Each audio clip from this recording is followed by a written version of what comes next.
And yeah. And so, do I tell you guys a little bit about it beforehand, or we're just gonna? We will after. We'll ask you after.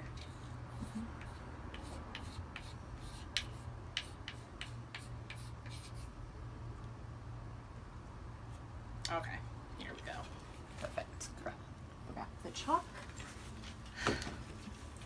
So I'm going to take 3 different pictures. One everything, and then one where you're going to be covering your face, and then one where you're peeking over with just your eyes. Okay. So you can lean back to the way I kind of liked how you were just kind of. Okay. Yeah. Mm-hmm. Just raise the sign a little bit. Perfect. Oops. Turn the camera on.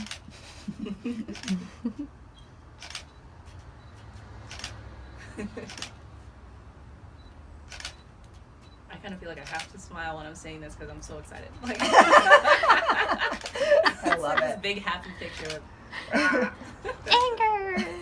yeah. God, these pictures all look so good. The lighting looks so gorgeous on everyone. I like can't get over it. Okay, so cover your face. Even though I don't want you to. Nothing personal. Perfect, and then just peek over. Yeah, amazing.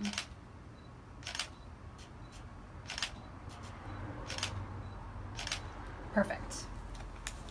So tell us a little bit about why you chose the word anger.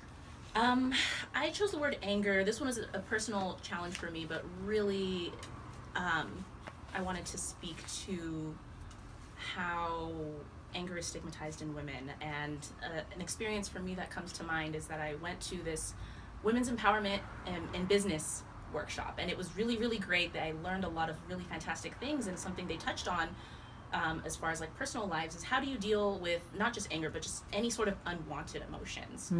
And I heard all of these really fantastic positive things about affirmations and like replacing those unwanted thoughts with other thought patterns and just all sorts of just yummy things. And no one, I thought it was really interesting, no one ever mentioned sitting with those thoughts. No one ever mentioned allowing those emotions and thoughts to have space to breathe and live and pass on their own. It was all about covering them up or replacing them or undercutting them. There was nothing about like just expressing them and allowing them to have the space they need to dissipate. And I do a lot of, I kind of do like this movement practice. It's pole fitness also, but it's a movement practice where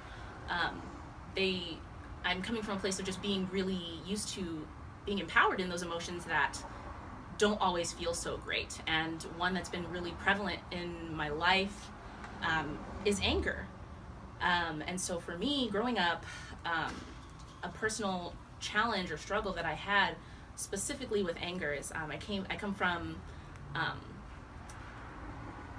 my dad is Filipino, and so I have a very traditionally like Filipino Catholic family, and my mom is Black and Native American, and so there was a lot of intersectionality and a lot of ways of being told like this is how you need to deal with your anger, and this is how you can deal with it, and this is how you can't deal with it, and this is what's acceptable, what's not, and this is what's going to happen, and this is how people are going to judge you if you outwardly show anger.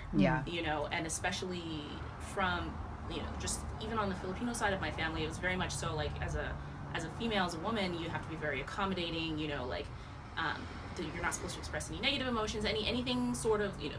And this is obviously really overgeneralizing, but growing up, it was very much so like be pleasant, be accommodating, and not even just like with unwanted or unsavory emotions, but even your positive emotions. Like don't be overly something, even if it's positive, you know, just because you're supposed to make people comfortable, and there's a spectrum for that. And especially even, and then on my mom's side of the family being, and especially kind of presenting as very obviously, you know, African American,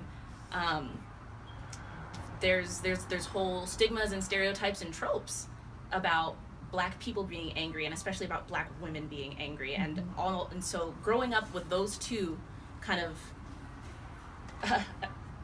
paradigms in my life, something, especially with anger, I would sublimate my anger into sadness or anxiety. And this whole time in my life, I was like, oh, I'm so sad, or I'm so anxious.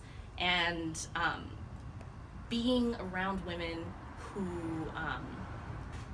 who empower you to feel exactly how you feel, and let you know that it's okay, and create, like, being part of communities that allow for that space. I didn't realize I was doing that until I was able to find, like, a really safe space to be like, oh my gosh, I'm actually really, really angry. I'm so angry, and I've been converting it to sadness and anxiety so that it's more palatable for everybody else around me. And and I feel like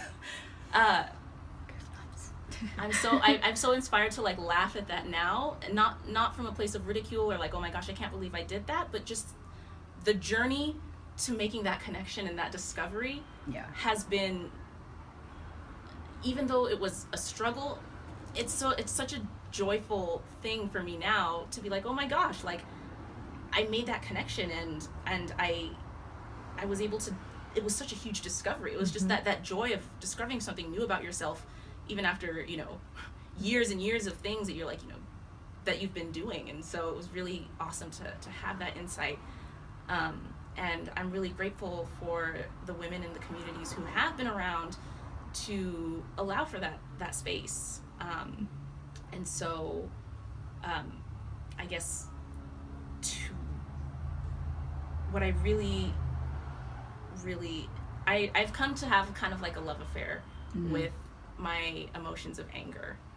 And I feel like now that I'm more comfortable expressing that, and still exploring more ways to be even more comfortable expressing not just anger, but other emotions that aren't always pleasant to deal with, it's exciting. And I feel lighter, and it makes me want to really create those spaces for women to have the same experiences of self-discovery that I had, and to create spaces where women can be as comfortable and empowered in those stigmatized emotions as I feel, and to continue that journey into just not just coping, but celebrating all of that. There's a whole thing, another thing that I could talk about is just as far as women and being and having such a more detailed spectrum of emotions. We tend to be more in touch with them, and we tend to feel them more strongly. And we were just talking about, I don't want to talk too much on this, we're letting you talk, but we were just talking about this all yesterday. of it, yeah. This is like incredible. It's like, exactly.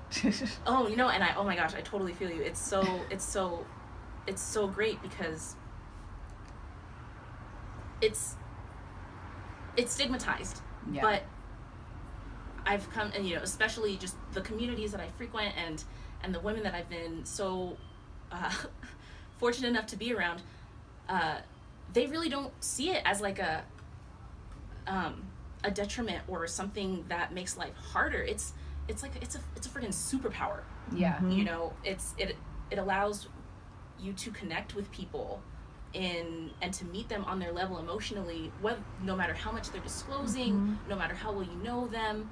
And I think something I would love to see, something that somebody mentioned, oh my gosh, I was in class one time, and I overheard somebody's conversation. They're like, how awesome would it be, if you saw a woman on the street crying, and which is another emotion that's really stigmatized, and if it was just like the norm for someone to walk up to them and cry with them and be with them and hold that space for them until it dissipated, and then to just be on your way and be like, great, and I was thinking about that as I was kind of going through and thinking about emotions and connection, and I ultimately think, like, if people were more comfortable with their emotions, there's just a certain level of empathy of knowing, like, wow, I allowed myself to feel this depth of sadness or this height of happiness,